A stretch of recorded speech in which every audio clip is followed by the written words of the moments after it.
So it's my very pleasant duty to introduce Danapriya to you. And now Danapriya and I are ordination buddies, so we were ordained together at Gurkiloka in 2001. So a connection that spans, 20 years this year. And although we haven't been close in that time, the fact that we were ordained together and went through that experience has created a bond between us, which I feel as I'm sitting here. So it's lovely to see you. So I'm just going to give a little bit of a background about Danapriya, because many of you, I don't think, will have come across him. So he first came across the movement in 1995 when he went to a beginner's retreat at Padmaloka. And he didn't hang around. So the following year, he moved into a men's community at the London Buddhist Centre in Sukhavati, where he stayed for 8 years and worked at one of our right livelihood businesses, Friends Organic. And I think that was a very busy and kind of full-on time for him. So he got a little bit frazzled by the end of that period and decided he would move to Deal in Kent for a change of scene, for a change of air. And as one does, he started a Buddhist group. So that going to Kukiloka for a rest turned into a Buddhist group. And there is a legendary story around that, well, it's legendary with me anyway, around that Buddhist group, about how he decided to hold a public talk about Buddhism. I had no idea how that would go down, was nervous about it, and I suspect daunted by the occasion, thought maybe a dozen people will show up. So we got loads of chairs, and 78 people, I'm told, turned up for that talk. So they had to scramble around trying to find places for people to sit. So people were sitting on the floor and, all over the place. So obviously there was a real hunger for the Dharma that Danapriya came at the right time. And he then ran the Deal Buddhist group for 11 years from that point as chair. And he told me when we were chatting earlier that he had the sense that he was leading, he was following rather than driving events. Yeah, so he was just following. Something was in the air, something was seeking to be expressed through him. And all of this stuff, starting the Deal group and everything, which is a very successful and very popular group these days, there was something working through him, which is a little bit reminiscent of what Bhante Sangharakshita said about his work in India, that there was, and founding the movement in order, that there was something working through him. Danapriya feels that very strongly.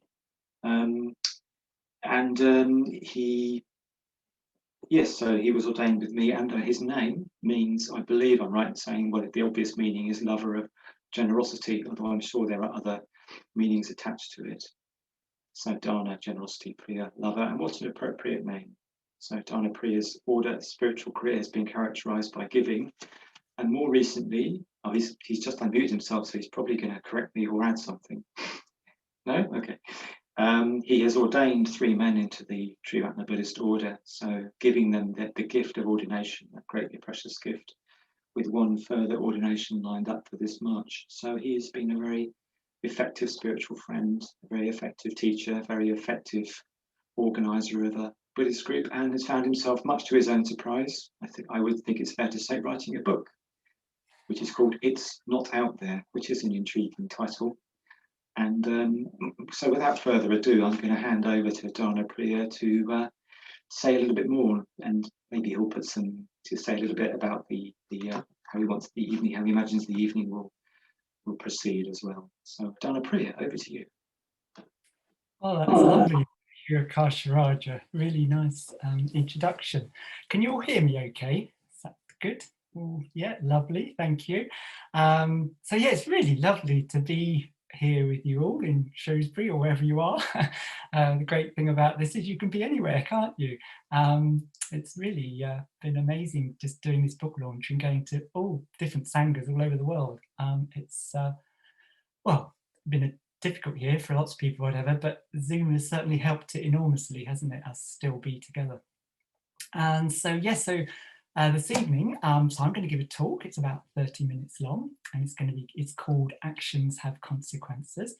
And then after that, we're going to have some breakout rooms, and then you will have an opportunity to ask some questions or make comments after the breakout rooms. And then there'll be a break, a leg stretch sort of thing, and we'll have a meditation that Akash Raja will lead after that. So that's where we're heading. But whilst I'm talking, write down anything that comes up for you during the talk, things that think, oh yes, I think I want to look at that in my life, or that's significant for me, or whatever, and just jot it down. And those are things I'd sort of encourage you to take to your breakout group and sort of explore with each other. And I think there'll certainly be things that you'll be writing down. So let's see where we go. So hold on, here we go. So yes, so the title is Actions Have Consequences. Well, we're all old enough, aren't we, to know that actions do have consequences, and they have consequences, well, on our actions have consequence on us and others, the people around us, and they have the effect on the world as well. And when I was thinking about writing this talk, I was thinking, well, where do actions come from? How do actions happen? Well, I think they come from our views, how we see the world, and our overall sort of ethical perspective on life, all of which sort of come from what we've learned on this journey so far, sort of our education. And actually, I think our education starts as soon as we're born. Well, our birth has its effect on us. Not that we know much about it, of course, but it does. And then how our caregivers were with us. I think particularly in those early years, well, again, my first memory is when I'm 4, so I wasn't really sure what happened before then, but my caregivers were looking after me. And I think all the ways they are with us sort of goes in at quite a deep sort of emotional level, almost through osmosis, and is then affecting us and creating who we are becoming. And I don't know if you've got siblings. I have. I've got an older brother and a younger sister. And I don't know what spirit got zapped into each of us, but it's very different. We're certainly not like each other as personalities. We may look like each other, which we do. So of course I learned things from these different characters as I was growing up.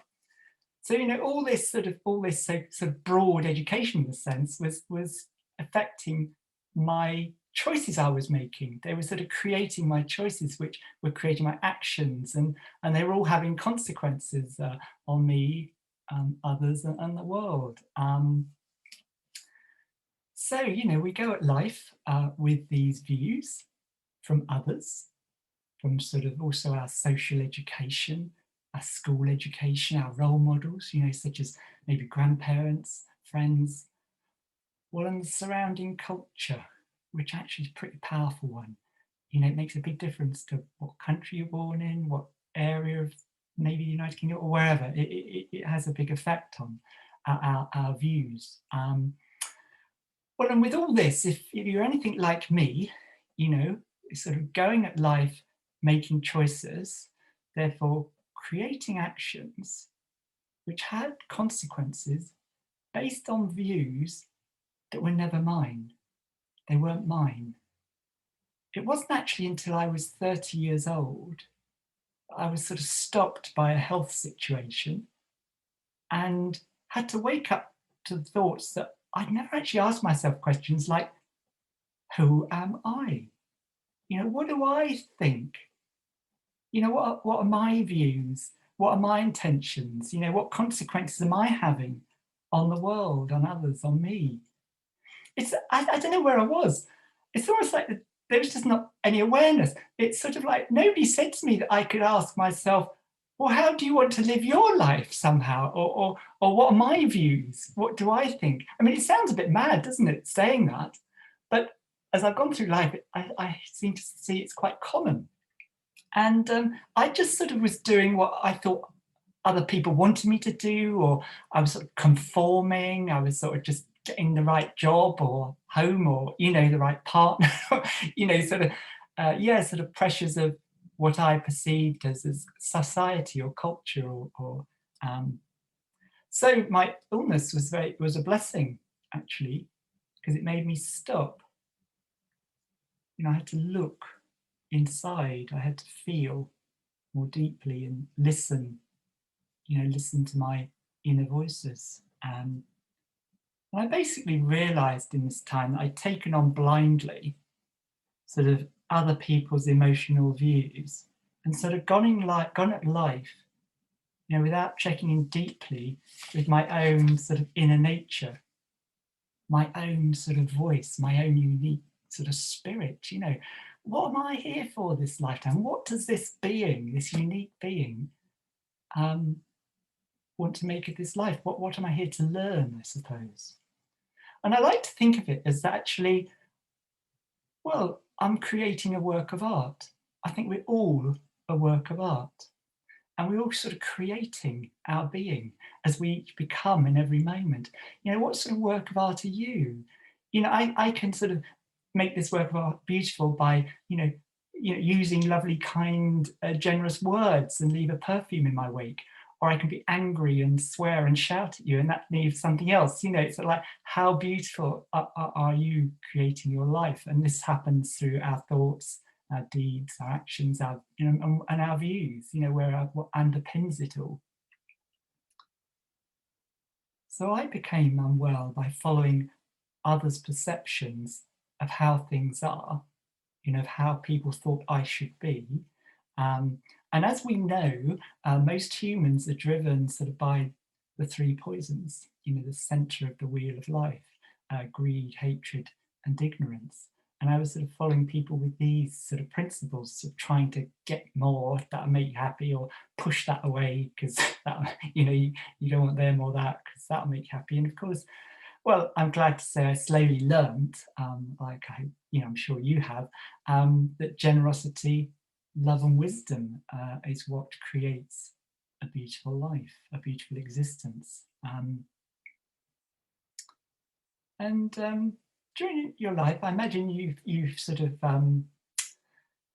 this will resonate. I think you're sort of taking actions at times, and then suffering the consequences, and sort of seeing little insights that actually that action did not bring us happiness or contentment. Often it can have brought the opposite. Even though we may have had sort of little insights, it's sort of like we somehow can repeat things even though they create a suffering. It becomes a habit, and it's sort of like, well, I remember, when I was young, I mean, this may have happened to you, it may not, but, when I was young, I'd go out with my mates and we'd have a few drinks, and then I'd have one too many, and then the next day I'd sort of feel deathly. And what do you say? I said, never again, never again. And then, a few little while later, a few months, weeks, or whatever later, I'm there again. And sort of people saying, yeah, go on, have another, and there I was, and have another, have too many. And there I am feeling dreadful again the next day. We can keep making, I mean, this is a sort of, one example of millions that I could have used.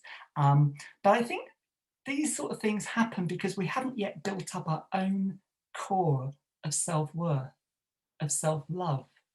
We haven't yet really got a deep sense that we need to care and look after ourselves, and what actually, what creates that. So this is basic metabhavana, this is basic sort of loving kindness. And I think the biggest poisons that humans has to deal with is their own lack of self-worth.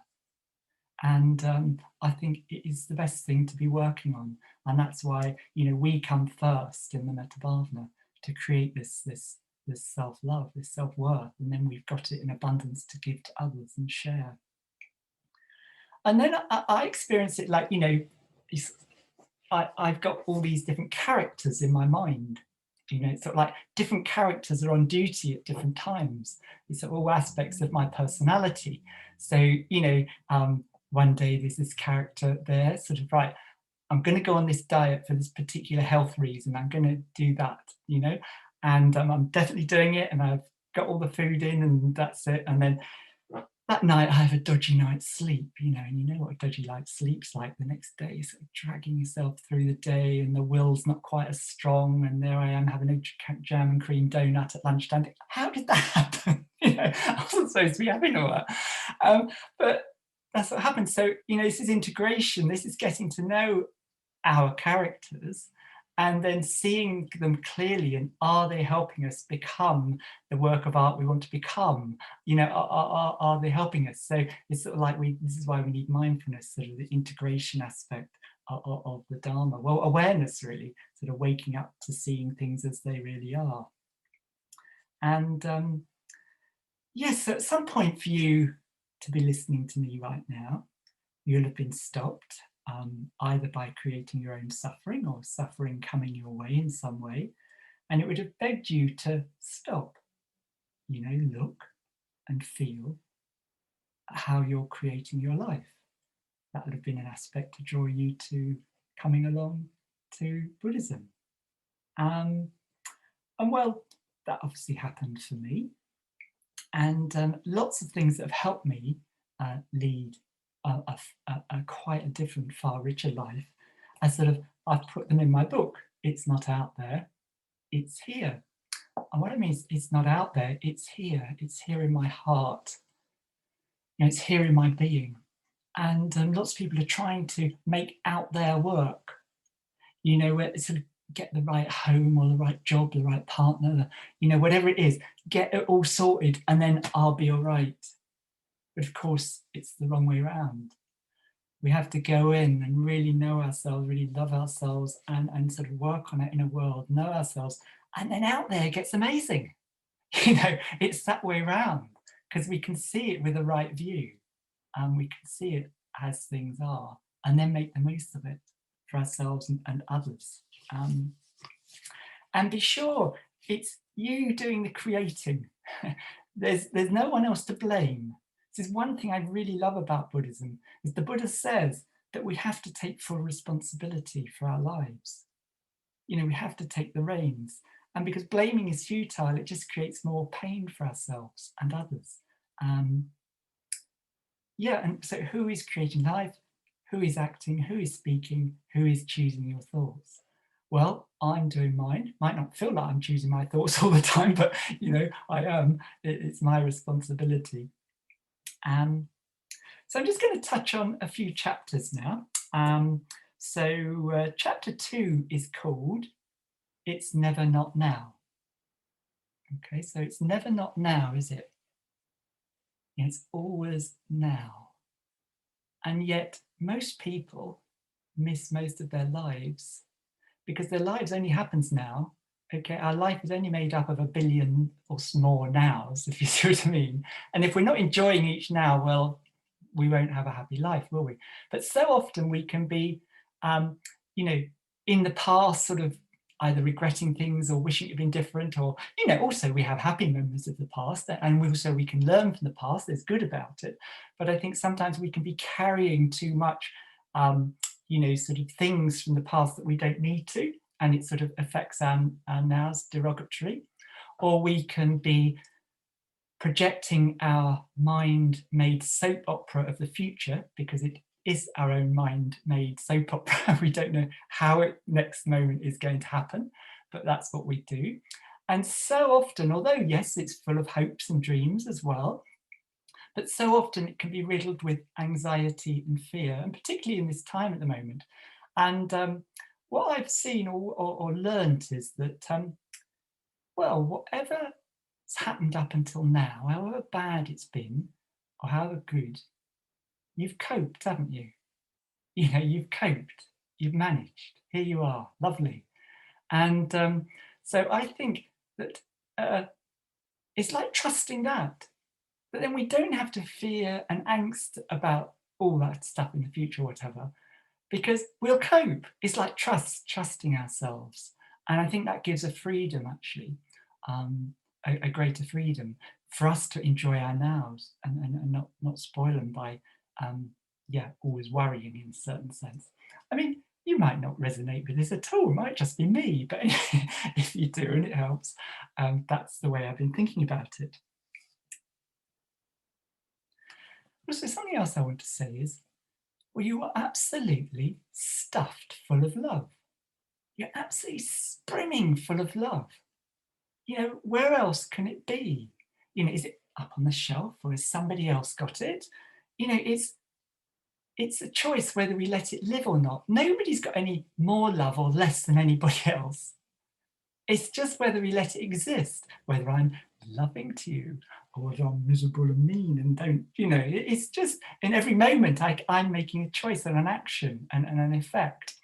And we're full of kindness, full of courage, full of patience, confidence. We have all the qualities. The Buddha says we have all the qualities. They're all there. It's just whether we choose to use them and share them and be them in the world. And I cover all this and much, much more in chapter 16 called Let Your Love Live. Let your love live. And why wouldn't one? Why wouldn't one? Why wouldn't one be one's best friend and just share that? Sip of water. At this point, I want to state something that I think is pretty obvious, but actually I hardly hear it ever said in relation to this sort of talk, actions have consequences, and that is not acting has consequences. Non-actions have consequences. And it's not like one is right or wrong, because sometimes not acting is the wise thing to do. It's just different. It's just you need to keep the two to get the balance. Chapter 6 I've called I Can't Change. I can't change. Don't know if you've ever said that or heard people saying that. I certainly heard it at the end of March last year. I can't learn Zoom.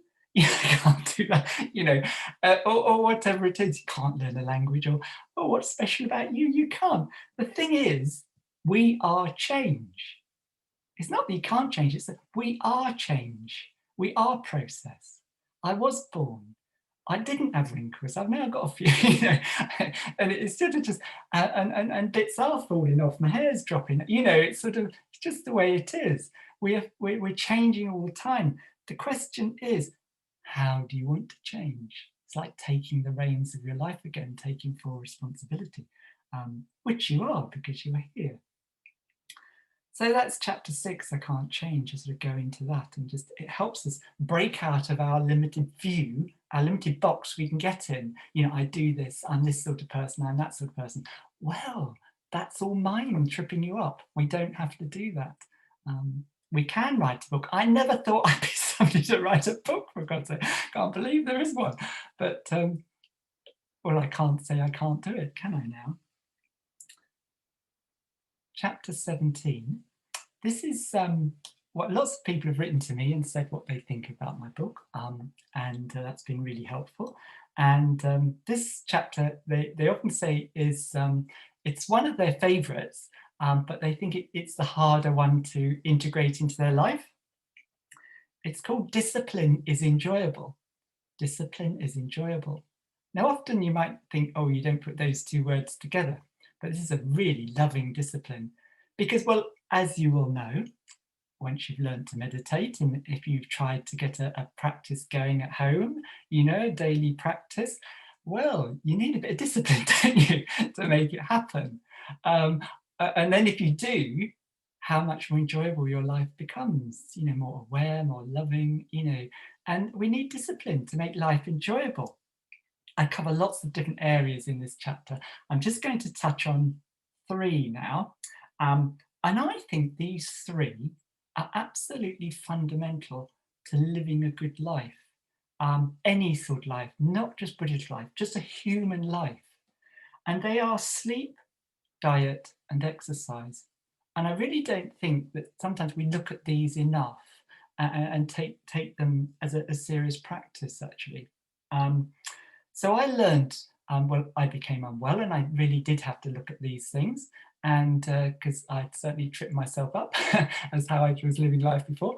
And well, the first thing was sleep I was looking at because, well, I didn't have any work. I had plenty of time, and so I just thought, right, I'll ask my body, when do you like to sleep? I won't worry about clocks. When does this body like to sleep? And each body is going to be different. We're unique. So my body likes going to bed at 9 and it wakes at 4:52. Now I don't need an alarm clock. It just wakes at 4:52, bright as a button. I've also learned that if I get up within 2 or 3 minutes of waking, I'm bright for the day. My mind and my physical energy is bright for the day. But if I think, okay, oh, well, I'll just treat myself, I'm going to lie in, and wake up half an hour later, I'm a bit boggy. My head's boggy, my energy's a bit boggy, and that stays for the day. And that is how it is. And it's all the choice, But I've learned how the kindest thing and the most enjoyable thing is to get up within 2 or 3 minutes of waking. And I've built a life around where I can go to bed at 9 and whatever. Of course, I can't do it all the time, and that's too, sort of too unhealthy to be that strict. But actually, mostly I can, and that gives me, a good life, or healthy. I mean, I'm 61 now, and I feel as good as ever, and I have in my life, and I know it's looking at these 3 things. Well, and having the Dharma, which of course has been amazing, to help me even look at these things. And so sleep's really important, and then diet. Well, I don't like the word diet because in a way it's just food and drink, and that's what we're having all the time, isn't it? And I don't worry about any special diet. Just ask your body whether it's poison or whether it helps you. And I've learned, for me, through food exclusion and inclusion and stuff, it takes time, but you're worth it. And it's like I've learned my body does not like dairy, wheat, chili, bananas. That's just sort of some. And I don't have them, and I function really, really well, because of that. And there's loads of things to eat that are treats that I do enjoy. And the last one is exercise. I think we all need to exercise for our own ability. Of course, we've got all different abilities, and that's the way it is. But it's finding a way for us. Now, actually, I didn't really grab this one until about 8 years ago. I'd got away with it a bit till then. But I thought, actually, I do want to do more for my heart and lungs. And I was watching some YouTube clips on different exercise things, and I came across it just had the London Marathon, and they were interviewing the oldest man of that marathon, who just completed his 23rd London Marathon, and he was 86 years old. Then they interviewed the oldest woman, who was 83, and she just completed her 18th London Marathon. I thought, Danapriya, you've got no excuse. You can trot along the seafront for a few kilometres, So I started doing that, and actually I really enjoy it now. And I've been doing it, pretty much 3 times a week for that time. Yes, slowly I built up, just a few paces to start with, and that's enough of that. And then, added and added. And now I just love it. I really enjoy it, and I don't want earphones or anything. It's just me and nature. Off you go. And yes, I pretty much always resist it just before I go out the front door. But I don't know why we do that as humans, but we do. So we need a bit of discipline. Say, actually, I enjoy this. Get out, and then I enjoy it.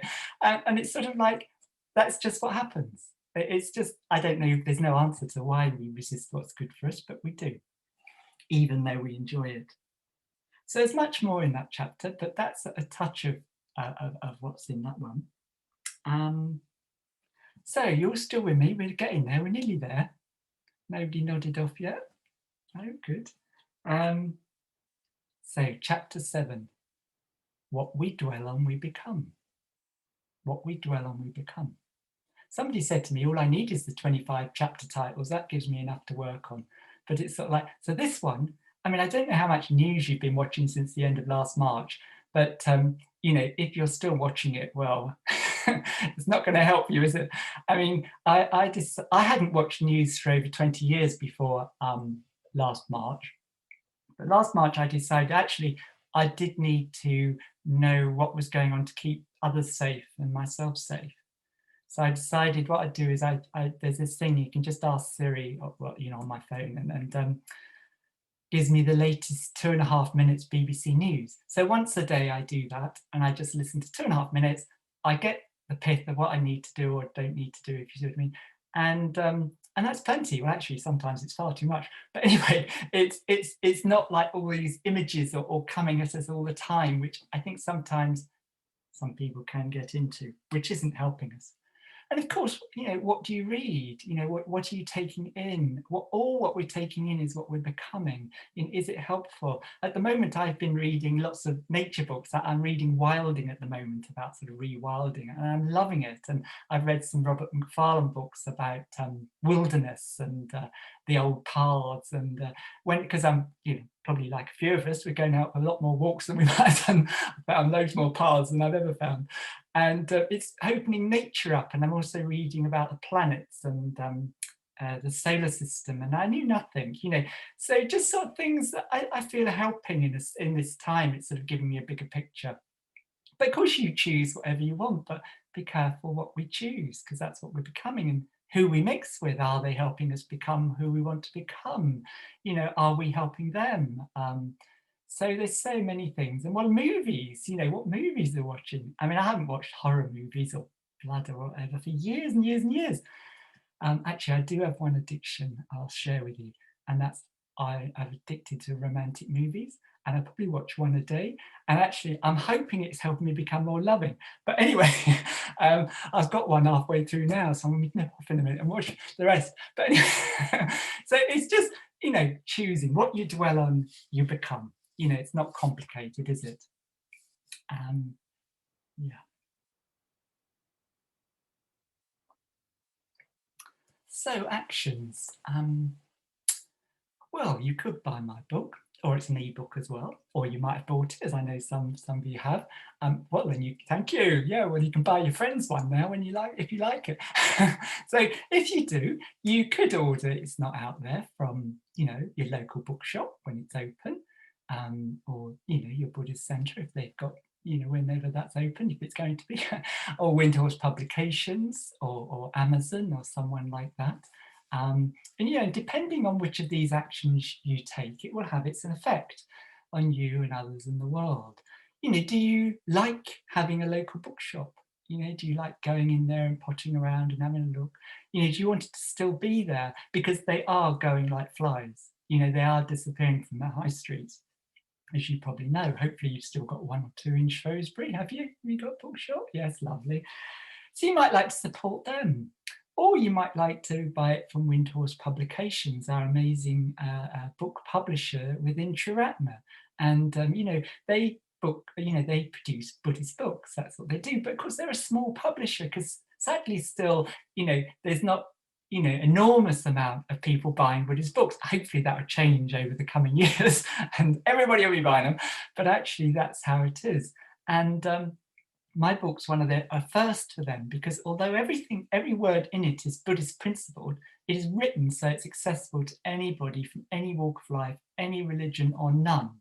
Because basically, well, I want to help human beings. I don't mind what, you know, what their propensities are, but I want to help human beings. But I also want to share what I know, and that's the Dharma that has helped, you know, me, and I know so many people's lives, because they need to break into a bigger market. Basically, they need to make more money so they can keep printing Buddhist books. And if you buy the book from Windhorse Publications, then they make more money that way, and then that will help them keep printing Buddhist books. Or, you know, you could, if you want to, buy it from a huge greedy corporation, and help them get bigger and bigger, and risk lots of small businesses going out of business, and you can buy it from Amazon. You know, it's a choice, isn't it? You know, and I know it's easy to do Amazon, it's simple, isn't it? But actually, is it the best choice? Is it the best ethical choice?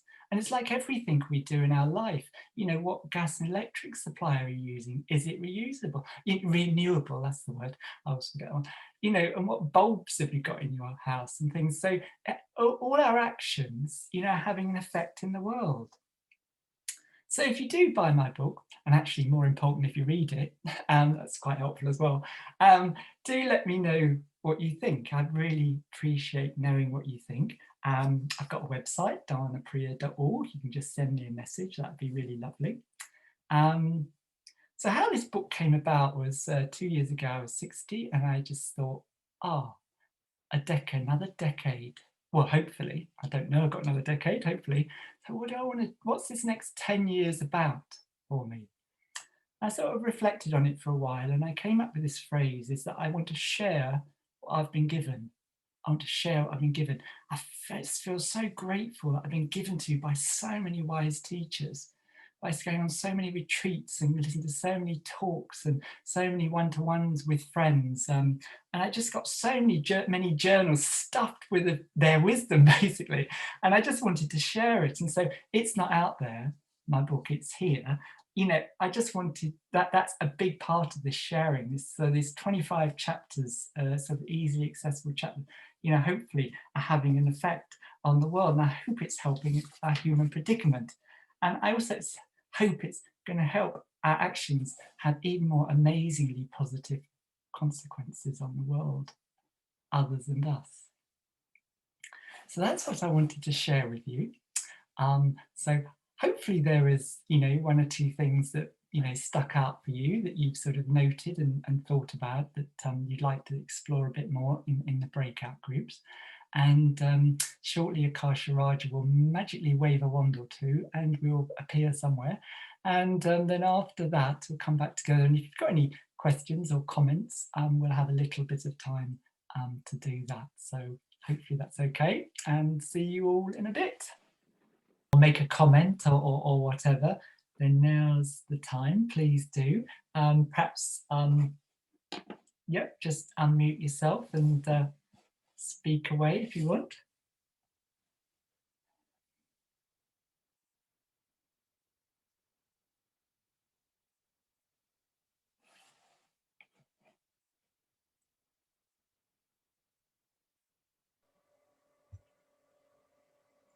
Jairatna. Danapriya, I'm wondering, I mean, I've never written anything more than probably a side of A4.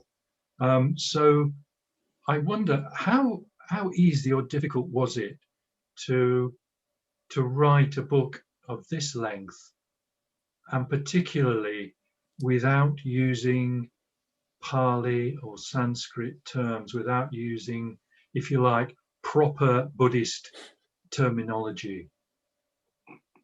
How did you manage that? It's simple because I hardly know any. So it was I've never been a Buddhist scholar in a sense. You know, give me the 10 precepts, that's enough for this lifetime, thank you very much. But I do know all the teachings, of course, I've done. But actually, well, first of all, when I was thinking in terms of writing a book, I felt overwhelmed. It was too much. Ratnagosha, my preceptor, said to me, well, don't think in terms of writing a book, just write a page, see what happens, you know. And I thought, oh, yeah, I can write a page. So actually, a few days later, I just sat down with a blank notebook and I just started, and chapter 1 came out within an hour. And then the next day, chapter 2, and then chapter 3. And then I thought of 21 chapter titles. Somehow they just came out again in one session. And it just so happened. But I write as I speak. And I suppose lots of people have read it. Feels like they're just listening to me or having a conversation, really. But I've never really liked the Pali aspect. I know lots of people do, but it's not like I want to understand it. And the only dodgy word in the whole book is my name on the front. You know, the rest is, you know, it's very understandable to anybody from any walk of life. And that's what I wanted. But it wasn't difficult because that was just, it would have been really difficult for me to add all the Pali words in. I couldn't have done that. That's not, you know, I let other people do that. So I hope that's a little bit of an answer, Jairatna. Is that okay? Yes, thank you. Thank you.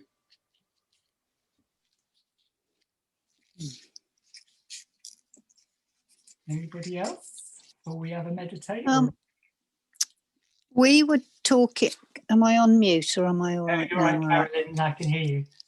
We were talking about overwhelm in our group and how to deal with overwhelm of other people's suffering, which seems very pertinent for today. However much or however little news you watch, I'm sure we're all very conscious of the distress and the suffering of so many people. So I just wondered whether you had any ideas. What was your thoughts on overwhelm of other people's dukkha? Yes, well, all I think we you know, one of the key things I think we can do is just have compassion and open our heart. So I think that's why Metta Bhavana is so, I mean, these basics are really just fundamental for life, aren't they?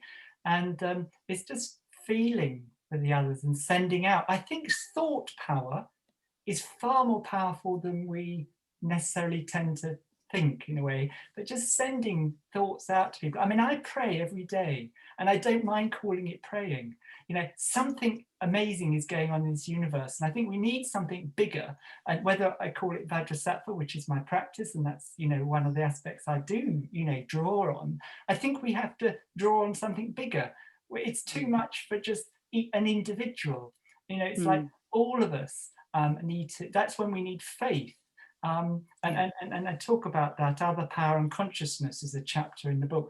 And I really believe my book happen through something bigger than me. And I think in these situations where something is huge and painful going on the planet, if we ask for more help to come through us, like before tonight, I sort of say, can you just flow through me whatever the people present want to hear, and then let go. It's almost like we have to let go. We can't control it.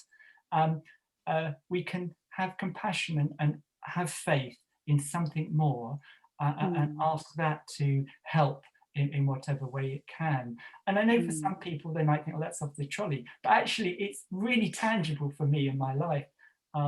And I think for lots of people with a faith, I don't know if any of that helps. That's just a little bit of what I could say in this. Yes. Carolyn, is that helpful? Yes, that's interesting. And as you were talking, Avalokiteshvara came to mind with, you know, all his hands, you know, a different tool in every hand, or a different skill, or whatever you have to give in different hands. Yeah. That's right, that's right. That's why our Sangha is so amazing, because we can't do these things on our own. It is too much, you know, it's too huge. That's why we need support and love and kindness, and just being listened to and asking those sorts of questions. You know, it's really helpful because we're all in the same situation. And the more we can sort of open to each other and more, the more we don't feel overwhelmed, and we are then more effective in just being able to be helpful to the people who are around us. We can drop meals on people's doorsteps, or shopping, or, you know, whatever it is, because we've not limited ourselves to sort of feeling closed or something, you know. Yeah, thank you, that's lovely. Thank you for asking. We were talking a bit about it's never not now, and how difficult it can sometimes be to be happy with now. So how do you do now, Danapriya? If that's not too big a question. Well, I think, no, I mean, yeah, it is a big question, but anyway, it's fine. Yeah, again, it's just doing tools like, you know, meditating every day, remembering, you know, well, being grateful for what is here now. And I think, I mean, yes, it is really, you know, it's not a good world right now in a certain way, but actually, I just noticed what I'm grateful to so much. I've got so much in my life, and just that I'm grateful for now. I'm grateful for today. You know, there is, you know, all those 2.14 million people in the world expected to be here now, but they're not. You know, they're died, and you know, like my dad died 2 weeks ago. I was at his funeral on Friday, and you know, he probably, I mean, he was very old, but he's probably expected to be a bit longer. And my friend who's the same age as me died last Wednesday, and you know, it's sort of like there's all this happening, isn't it? You know, so that brings me present. Here I am. What's the best I can do? You know, how can I make the most of this day? Well, when I go out for a walk, I smile at people. You know, I acknowledge them. Whether they acknowledge me or not, that's their choice. But I can make a difference now. So it's like just here. It's like the preciousness, and it is precious every day, every now, every moment. And that's the only place I can make the wisest choice.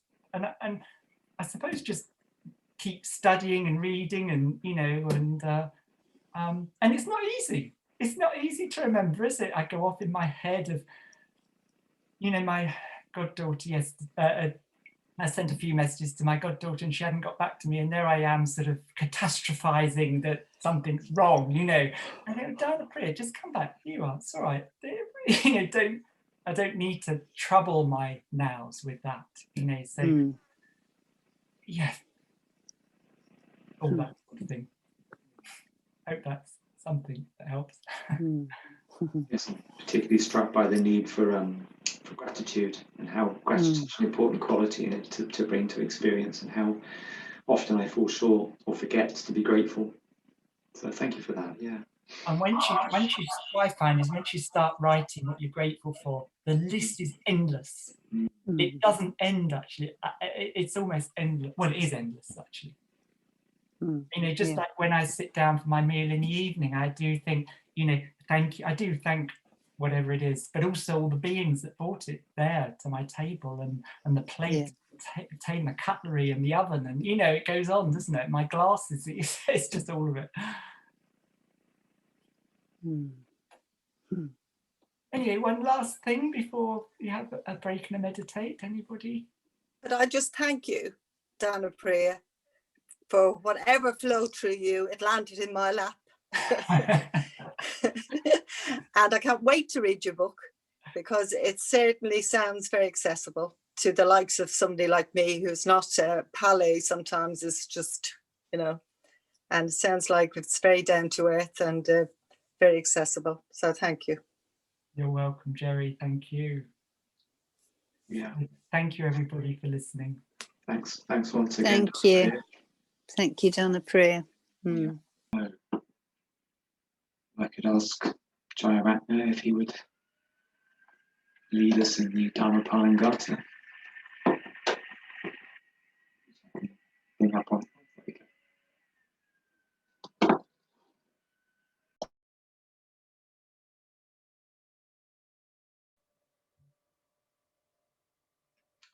Thanks, Akasha Raja.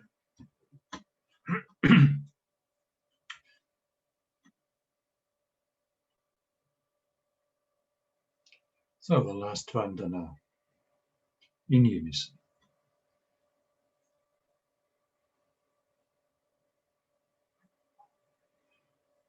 Sabapapasa akaranam kusalasa upasampada Sachita paryodapanam etam buddhana sasanam tamang chare sucharitam nanang ducharitam chare tamachari sukham seti asmin loke paramicha Natavata Tamataro Yavata Bahupasati Yochapam Pisutvana Tamang Kayena Pasati Save Tamadaru Hotiyo Tamang Napamajati Nati me sarananganyang Buddho me saranang varang Etena sachavachena Hotu me jayamangalang Nati me sarananganyang Tammu me saranang varang Etena sachavachena Hotu me jayamangalam Nati me sarananganyang Sangho me saranang varang Etena sachavachena Hotu me jayamangalam Namo Buddhaya Namo Dhammaya Namo Sanghaya Sadhu Sadhu Sadhu